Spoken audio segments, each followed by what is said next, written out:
नमस्कार, आप देख रहे हैं हमारा वीक न्यूज। मैं हूं आपके साथ आपका अपना विपिन सिंह भदौरिया और इस समय मैं मौजूद हूं देवेंद्र गिरी जी के निवास स्थान पर और इनसे कई चुनावी बातों पर डिस्कशन करने के लिए। और सबसे अच्छी बात इनके बारे में बताना चाहूँगा कि ये एक सामाजिक संस्था खोड़ा क्षेत्र में चलाते हैं जो कई जनहित कार्यों में बढ़ चढ़कर हिस्सा लेती है और अच्छे कामों के लिए जानी जाती है। देवेंद्र गिरी जी जो भारतीय जनता पार्टी के कई जिम्मेदारी पदों को निभा रहे हैं, तो इनके बारे में जानना चाहेंगे कि ये भारतीय जनता पार्टी से कब जुड़े और उन्होंने क्षेत्र में क्या क्या काम किया है। पहले तो मेरे चैनल में बहुत बहुत स्वागत देवेंद्र गिरी जी। धन्यवाद विपिन जी, आपने मुझे मौका दिया। विपिन जी, मैं अपने बारे में बताऊं तो मैं सन 1988 में खोड़ा कॉलोनी में बाल्यकाल में आ गया और मेरी शिक्षा दीक्षा भी सब यहीं खोड़ा कॉलोनी से ही हुई। मैं यहीं पे पढ़ा यहीं पे बड़ा हुआ, मेरा बचपन बीता है। मुझसे ज़्यादा खोड़ा कॉलोनी के बारे में कुछ ही लोग जानते होंगे जो उस समय के लोगों ने संघर्ष देखा है। और मैं आपने कैसे कहा कि हम स्वामी विवेकानंद सेवा समिति के नाम से एक संस्था चलाते हैं। हमने पूरे कोरोना काल में जब लोग अपने घरों में जाकर छिप गए थे और हमें लगा कि हमने भी अपने जीवन काल में पहली बार ऐसी परिस्थिति देखी कि कितना भयावह वो स्थिति थी। चाहते तो हम भी बहुत सारे नेता, मैं नाम लेकर टिप्पणी नहीं करना चाहता, जनता सब जानती है, बहुत सारे नेता उसने घरों के किवाड़ उन्होंने बंद कर लिए। आज वो बहुत सारे बड़े बड़े पदों के लिए टिकट भी मांग रहे हैं। तो उस समय स्वामी विवेकानंद सेवा समिति के होने के नाते हमारे सभी सदस्य आगे आए और हमने बढ़ चढ़कर लोगों को सैनिटाइज कराने का काम किया। अपने घर से बाहर निकलकर हमने लोगों को जन जन तक भोजन पहुंचाने का काम किया। हमने समय समय पर लोगों को टीकाकरण करवाने का काम किया। आप सबने देखा है कि पेपर के माध्यम से भी पत्रकारों ने हमारे सब सेवा कार्य देखे। प्रतिदिन हम गाजियाबाद से अपने अशोक गोयल जी के माध्यम से, उन्होंने अशोक गोयल जी का मैं नाम लेना इसलिए चाहता हूँ कि अशोक गोयल जी की संस्था, उन्होंने भी हमारा बहुत बड़ा सहयोग किया। प्रतिदिन वहाँ से भोजन आता था, कुछ हम अपने यहाँ से बनवाते थे प्रतिदिन तक, क्योंकि शिव पार्क में बहुत सारे लोग ऐसे हैं जो मजदूरी का काम करते हैं, उन तक हमने प्रतिदिन भोजन पहुँचाया और हमारी संस्था ने बहुत ही उत्कृष्ट कार्य किया। रहा सवाल भाजपा का, तो मैं पहले भाजपा ही से पहले मैं राष्ट्रीय स्वयंसेवक संघ का सदस्य हूँ, मैं उसका एक छोटा सा स्वयंसेवक हूँ। मैं 2007 में, क्योंकि भारतीय जनता पार्टी की उस समय बहुत ख़राब स्थिति पूरे प्रदेश में ही थी, खोड़ा में क्या पूरे प्रदेश में ही अच्छी स्थिति नहीं, तो उस समय मुझे 2007 में भारतीय जनता पार्टी का मंडल अध्यक्ष बनाया गया। जब मैं 2007 में भारतीय जनता पार्टी का मंडल अध्यक्ष बनाया गया, उस समय भाजपा के नाम पे यहाँ यानी सबसे अंतिम पायदान पे अगर कोई पार्टी थी तो वो भाजपा थी। मैंने, क्योंकि मैं यहीं पे पढ़ा यहीं पे बड़ा हुआ, तो उस समय हमने अपने उन्हीं मित्रों को इकट्ठा कर कर, उस समय पार्टी में कोई पद लेने के लिए भी तैयार नहीं था। हम अगर किसी भारतीय जनता पार्टी की बात भी करते थे तो लोग कूद जाया करते थे, नहीं भाजपा का काम नहीं करेंगे। लेकिन हमने भी हिम्मत नहीं हारी है स्वयंसेवक होने के नाते, और हमने धीरे धीरे अपने कुनबे को आगे बढ़ाना शुरू करा, जोड़ने का काम किया। और आज वही भाजपा है, आप देख रहे हैं कि विशाल वट वृक्ष के रूप में भारतीय जनता पार्टी यहाँ फल फूल रही है। और मैंने, क्योंकि हम सब का सौभाग्य रहा कि यहाँ पर जब मैं मंडल अध्यक्ष बना, मेरे मंडल अध्यक्ष के कुछ ही समय के बाद में माननीय राजनाथ सिंह जी यहाँ के, क्योंकि देश के राष्ट्रीय अध्यक्ष रहे, गृह मंत्री रहे, उन्होंने यहाँ चुनाव लड़ा, वो बहुत अच्छे मतों से विजयी रहे। उसके बाद जनरल वीके सिंह जी आए, वो विजयी रहे। क्योंकि जब हमने हुए समाजवादी पार्टी की सरकार रही और हमने लगातार नगर पालिका के लिए आंदोलन किया, बार बार उनके भ्रष्टाचार के खिलाफ थानों पर भी प्रदर्शन किया, उसके परिणाम स्वरूप हम पर कई मुकदमे भी दर्ज हुए, लेकिन हमने कभी हार नहीं मानी और लगातार भारतीय जनता पार्टी के लिए काम करते रहे।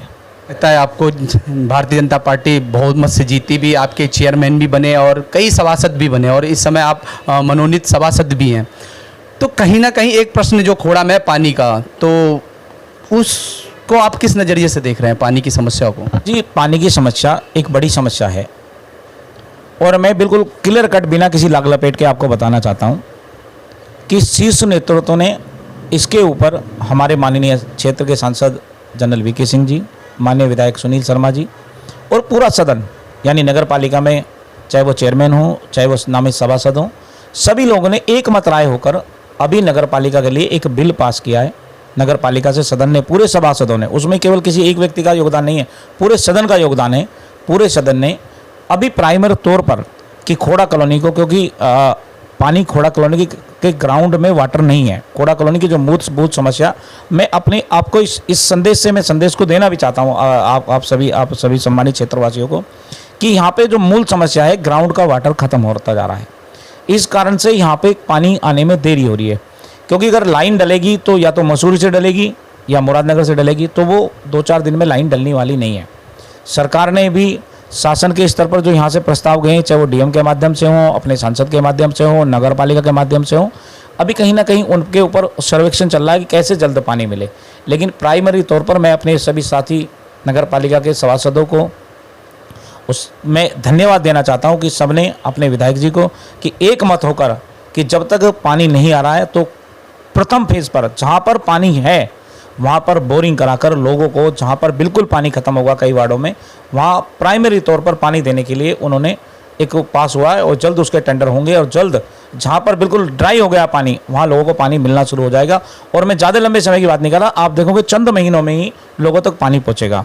बड़ी समस्या पेयजल की एक और है, क्योंकि यहाँ पे लोगों को शुद्ध पानी नहीं मिल पा रहा आरओ की। तो प्रशासन के माध्यम से माननीय विधायक जी और माननीय सांसद जी के सहयोग से एक बड़े स्तर पर एक टैंकरों को क्रय करने का और गाजियाबाद से बात चली कि शुद्ध पानी लोगों तक बहुत जल्द मिलेगा। मैं आपको ऐसा आश्वासन देता हूँ। जल्दी ही टैंकर खरीदने की प्रक्रिया में है, वो पाइपलाइन में टैंकर भी खरीदे जा रहे हैं और उनसे जन जन तक शुद्ध पीने का पानी बहुत जल्द मिलेगा। लेते चुनावी कुछ मुद्दों पर, जैसे कि भारतीय जनता पार्टी से आप जुड़े हुए हैं, तो क्या आप भारतीय जनता पार्टी से निकाय चुनाव सामने, आपको पता है खोड़ा नगर पालिका में चुनाव आने बहुत जल्द आने वाले हैं, तो क्या आप पार्टी से टिकट मांगेंगे, चेयरमैन ही मांगेंगे या सभासदी, क्या आपका मांगने का तरीका रहेगा? देखिए, किसी भी जनप्रतिनिधि बनना किसी का भी सौभाग्य है, ये बहुत किस्मत की बात है कि भगवान किसके भाग्य में लिखता है। लेकिन क्योंकि मैं भारतीय जनता पार्टी से लंबे समय से जुड़ा हुआ हूँ, तो मैंने पिछली बार भी चेयरमैन का टिकट मांगा, भारतीय जनता पार्टी ने टिकट नहीं दिया। भारतीय जनता पार्टी ने श्रीमती रीना भाटी को टिकट दिया और हमने पूरे तन मन धन से रीना भाटी को चुनाव लड़ाया। और हम फिर शीर्ष नेतृत्व से अपनी बात रखेंगे कि हम भी चाहते हैं कि एक बार नगर पालिका का नेतृत्व तो हम भी करें, जनता को जिसका फ़ायदा मिले हम टिकट मांगेंगे। लेकिन पार्टी के निष्ठावान कार्य होने के नाते हम आपको बताते हैं, भारतीय जनता पार्टी अगर हमें टिकट देती है तो हम विश्वास दिलाते हैं शीर्ष नेतृत्व को, बड़े बहुमत से जीत कर हम भारतीय जनता पार्टी का चेयरमैन बनाने का कार्य करेंगे और पार्टी का जो निर्णय होगा वो सर्वमान्य होगा। नहीं देगी तो आप इस समय क्या निर्णय लेंगे, मतलब पार्टी से बगावत करेंगे या नई चुनाव नहीं लड़ेंगे?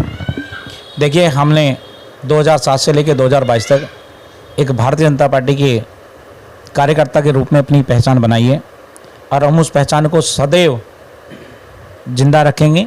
हम वो आदमी नहीं है कि आज सपा में, कल बसपा में, तो कल भाजपा में। हम भारतीय जनता पार्टी के निष्ठावान कार्यकर्ता हैं, हम भारतीय जनता पार्टी के लिए काम करेंगे। शीर्ष नेतृत्व जिसको टिकट देगा हम पूरे तन मन धन से उसको लड़ाने का कार्य करेंगे।